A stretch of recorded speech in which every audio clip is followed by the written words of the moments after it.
In this video, I will be showing you how I make a PDF readable for ChatGPT so I can quickly extract the most important information from long documents.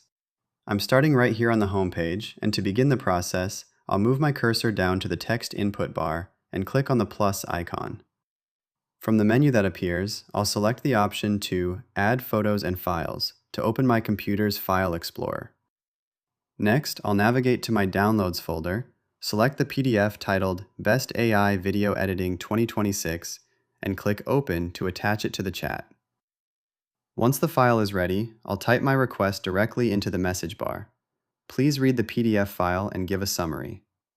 I'll click the Send icon and wait just a moment for ChatGPT to analyze the document. As the text generates in real time, I'll scroll down to review the final summary. You can see how the AI perfectly breaks down the overview, the specific video editing tools mentioned, and the key takeaways for me. This is the best way to make any long PDF document quick and easy to read without having to manually scrub through every page of information. If you found this walkthrough helpful for your own productivity and research, please consider liking the video and subscribing for more quick AI tips and tutorials.